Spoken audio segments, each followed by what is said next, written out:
Okay, big day today.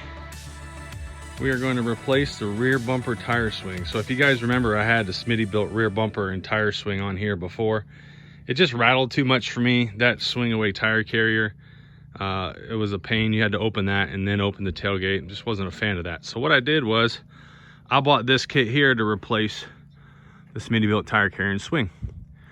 So this right here is the MoRyde Exogate with the heavy duty hinges. So this right here is gonna be my tire carrier Exogate piece. I'm gonna put the stock tire carrier on if it'll fit. If not, I'll buy another heavy duty tire carrier to add to this, and we'll explain that later on. And this here is the same Smitty built bumper that I had on before, but this is the one without the tire post. So this is just the bumper standalone by itself. So still has the D-rings and still has the 2-inch receiver with the trailer hitch there on it. So we're gonna install that today, and hopefully it'll be installed without any rattles. So let's see how this goes. You know, first thing I'm gonna do today is I'm gonna remove the rear tail lights and the original hinges here. And the reason why I'm gonna do that is because I want to kind of take a dual action polisher and polish up this corner piece here to make sure that it's nice and doesn't have a lot of scratches on it. I'm gonna scratch this Jeep eventually whenever I put, you know, start four-wheeling and start, you know, taking it off-road, but I want to start with a fresh, nice body. So I'm gonna polish this side corner right here and then put a ceramic coating on it to protect it. Eventually I'm gonna have, from this point forward, painted, because I've got some scratches on it. So I'm gonna have the sides painted, but the rear and the tailgate I'm not gonna have repainted. It's just, it's not worth it to me right now. So what I'm gonna do is just try to polish up this corner and the tailgate, and I'm gonna have to paint off underneath these hinges, because when Jeep painted these Jeeps, they painted them with the hinges on. So once I take the hinges off, you'll see there's bare metal. I'm gonna primer that and cover that up, and then I'm gonna polish it all out. Okay, now I've got the tail lights off right here. I've got the stock tire carrier off. These are 13mm bolts right here, and the tail lights, there's 10mm bolts in here once you take the Phillips head screwdriver, Phillips heads off. Also, one thing I haven't maybe mentioned before, but if you don't have one of these kits, I highly recommend it. This kit here is from Harbor Freight. As you can see, it's got flatheads, Phillips, up to a 10mm on the nut drivers, and then your Torx bits. I put a 40 in here because it didn't have one, but it goes all the way up here to a 30 on the Torx bits. This folds away nice and tight. It'll fit into your Jeep kit and any kind of tool kit you have. If you don't have one of these, I suggest going to Harbor Freight. It's $9.99 plus your 20% off coupon. Well worth it, well worth it for any kind of interior trim removal or any kind of removal like this that you don't need an actual ratchet or wrench for. You could just use a nut driver or Torx driver. This is highly recommended. You know, as you may be able to tell, I got it all cleaned up, shined up. I polished it out as much as I could. I didn't want to go too deep on it. So what I'm going to do now is I'm going to put on the tape to tape around these hinge parts here. And I'm going to spray them with some flat primer so it'll protect the metal, the open metal there. Probably do a little bit here as well where the stock tire carriers rub the paint. And just those will be covered up, but I'll tape them off and spray them with some flat black.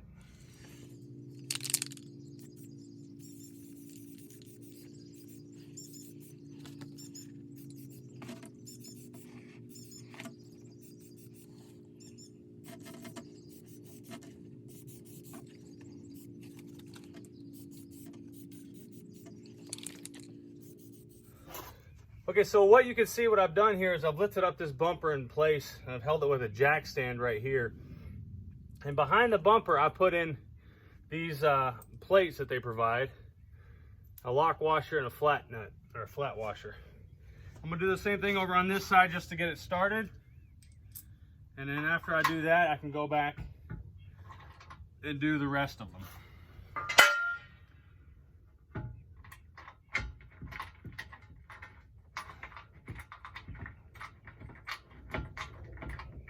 And that's basically what it'll look like whenever it's all installed. It's just the rear bumper with the trailer hitch. So I'll get all the other bolts put in, and the larger bolts actually go on the bottom down here up underneath by the exhaust on this side and on this side. So you've got two bolts here 2 bolts here, 2 here, 2 here, and then the bolts underneath. Really holds it strong for the hitch. Okay, so as you see here, I'm inside the passenger side rear, and what I've done is I've removed this 45 or 40 Torx bit from there, from the back. Now what I'm going to do with this is I have to place this piece in here and up against that, so the rear upper hinges are going to go through there, okay, and attach to there. And this is what makes this piece so strong, okay. This bolt goes back here again, and it cinches it down. I'm going to just lightly hand tighten it for now until I can get the upper hinges put on. The upper hinges will go on there, and the bolts will go right through there, through those holes. And that's what's going to make it so strong on the back for the tire carrier. Whenever I put this plate in here, and we use the 1-inch bolts that came with the hinges, they do not extend far enough into the tub there to put a nut on.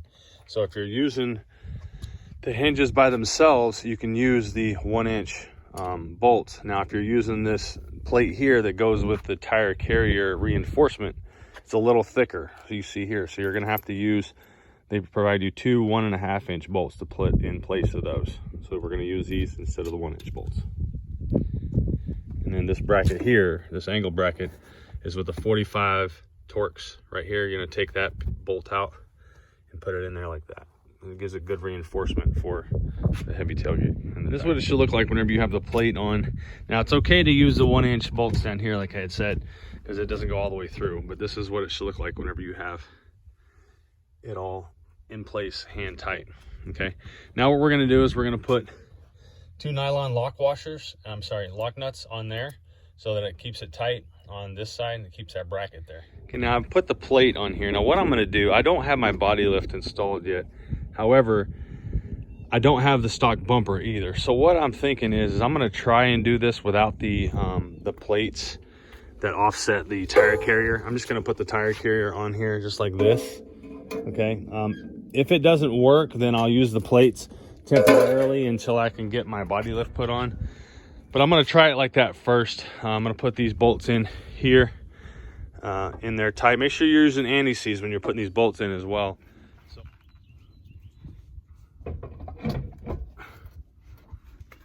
All right, it is on. However, it is hitting the bumper a little bit, so I'm going to have to use the offset brackets on it until I can get my body lift put on.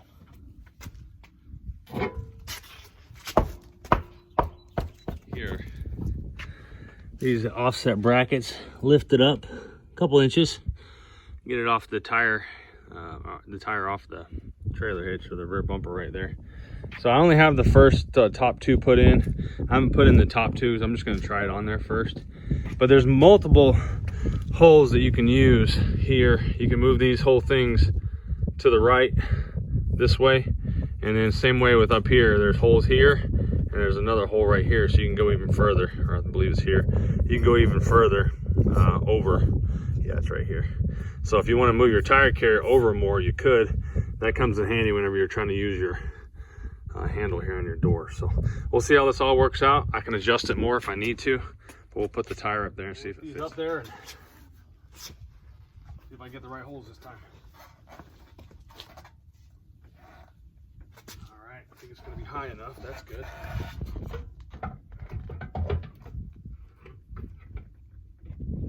There we go. High enough, and it's out far enough. Leave that there. Hopefully it'll stay. Check this out. So it's off of the bumper quite a bit. I can get to the handle here if I wanted. I can also move it over if I needed to.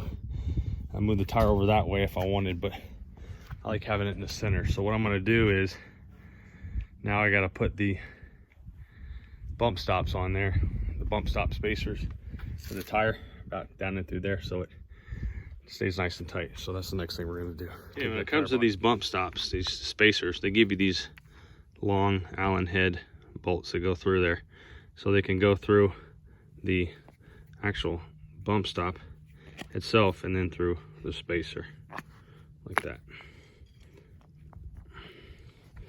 And then actually when you push it in, it'll push all the way through like this one did. Okay, so the bump stops are on. You can see 1, 2, 3 there with this little spacer right here.